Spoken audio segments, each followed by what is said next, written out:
Hi everyone, welcome back to Ask Sophie, the All About Girls series where I basically just talk about character tropes that surround females in the media. So today we'll be talking about the smart girl character trope, and the best way to understand this is to first examine the conflicts that's been surrounding the smart and the pretty girl since basically the dawn of time. So, in the past, beauty for women has been very crucial because it's sort of like a social currency. It was the only way for a lot of women to advance, and it was their only ticket to social mobility, and in a lot of places today it still is. Because if you consider like the workplace, for example, in 2020, a lot of women are expected, well, you can't really work because coronavirus, but anyway, a lot of women are expected to put on makeup and just look pretty on a regular basis, which isn't really something that's asked of men, and that's just really interesting. But because of the emphasis that was placed on just beauty, smarts were not really considered valuable for a woman. They weren't considered any form of an asset, at least not to the point where being pretty was. I mean, women were expected to have skills and talents, but more in a self-fulfilling manner. They weren't really encouraged to display those talents or use it for anything. Because women just basically had no rights back then, so there was really no reason for them to pursue anything intellectual.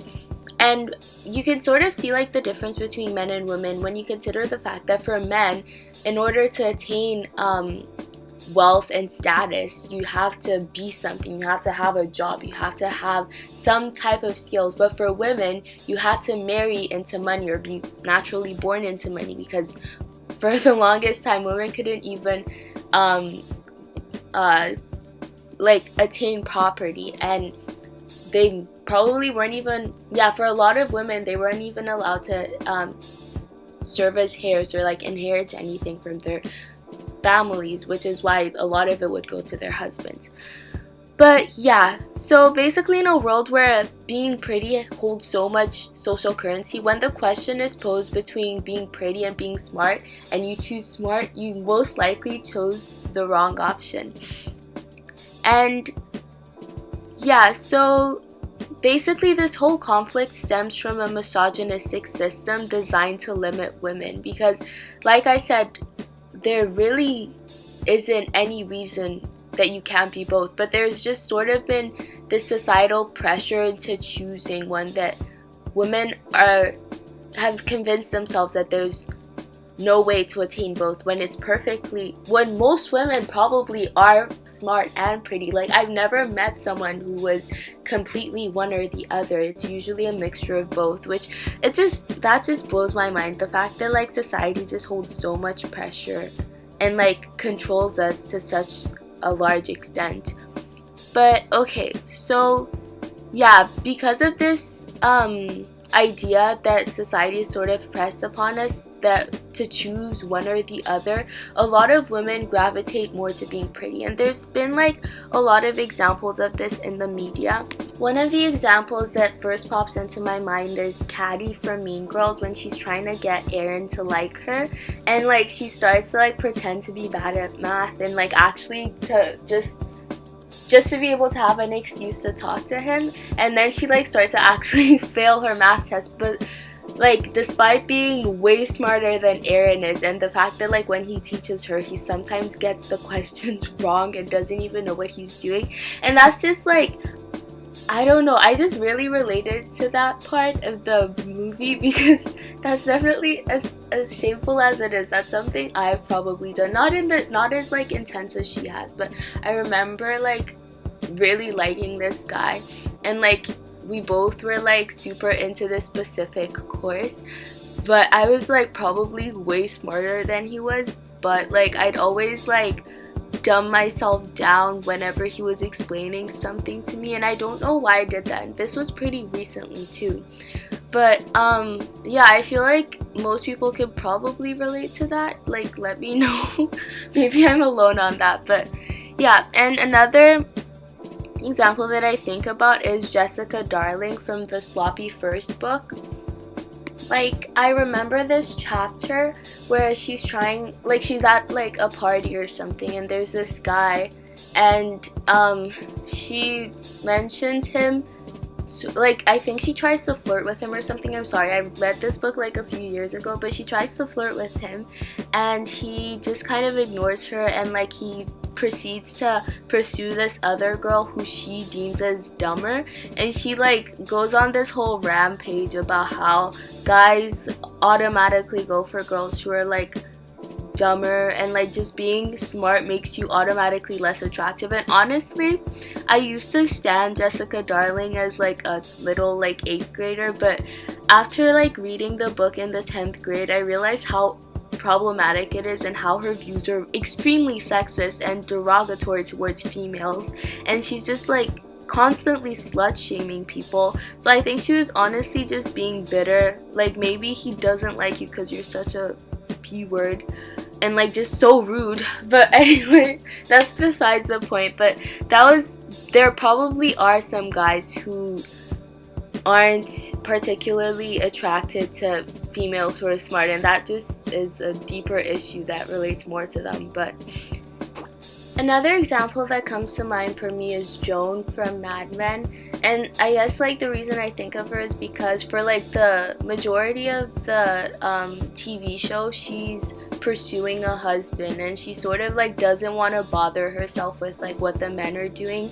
And when Peggy tries to advance as like a copywriter from being a secretary, she just does not like understand it at all, and she thinks the Peggy's sole reason for like pursuing that career is because she has a crush on another copywriter, and she's just like completely oblivious to why any woman would want to like make a life or like get a job or pursue anything besides marriage. But once she actually like gets into a marriage that like falls apart, and she starts to sort of reject the idea of women just being destined for marriage, she like accomplishes so much, not through the most she accomplishes it through a lot of controversial means, but she still like comes a really long way and ends up actually starting her own copywriting firm. And that's just like a perfect example of another woman who's beautiful and is really smart when she like rejects the notion that she can only be one thing. But yeah, so I also think about the Marvelous Miss Maisel, and she's like very interesting because I think she represents a lot of the women who grew up in the 60s with a lot more rights than like the women before them, but also just like no sense of motivation, just like Joan.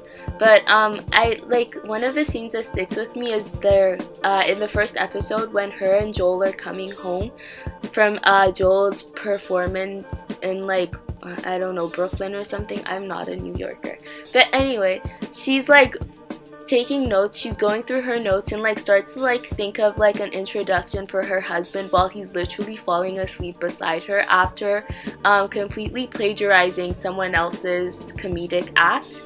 And I just like think that's so interesting because there are probably so many women who had like passions and like were actually really talented that we'll never know about just because they never felt that there was more to that talent and there was anything worth displaying in themselves, and they invested like that energy into their husbands, just like the Marvelous Miss Maisel / Miriam did.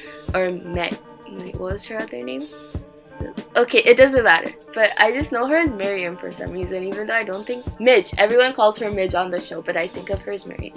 But yeah, and I think like just the fact that she was able to sort of make a name for herself as like a comedian that like completely surpassed what her husband could have ever accomplished makes me even more mad that more women weren't as encouraged as men were back then. Like, there's just so much we're missing in the world, and like, anyway.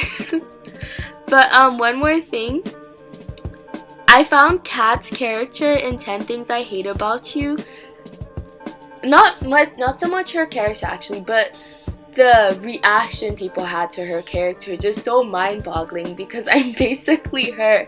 And just like the fact that like a lot of the guys at her high school deemed her undateable, and this is a movie from the 90s, so not too long ago, like probably 20 years ago, but a lot of the guys at her school just seemed her as undateable, and like no one wanted to date her because she was, I don't even know why. They just thought she was intense, but honestly, all I saw was a girl who was like very opinionated and really smart. But those characteristics weren't as appreciated in girls, unlike her sister, who was more like the bubbly, pretty, like, you know, sort of like a cool girl, but like not really.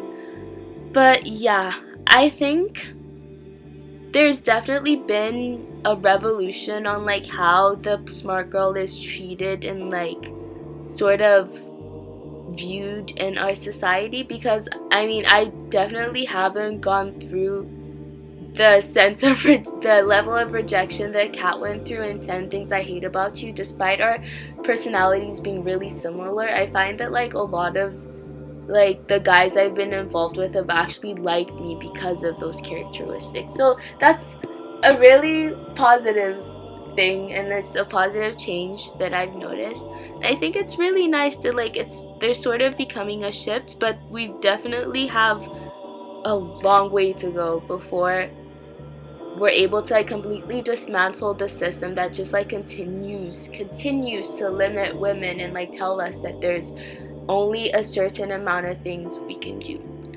But yeah, okay. Let me know what your thoughts were on this topic. Do you think the smart girl versus pretty girl comparison is like a myth? Like, have you felt like you had to fit into either of these characteristics, or do you just like completely disagree with the fact that like those things shouldn't even matter for women? Let me know, and make sure to tune in to the next episode. I'll see you guys then. Bye.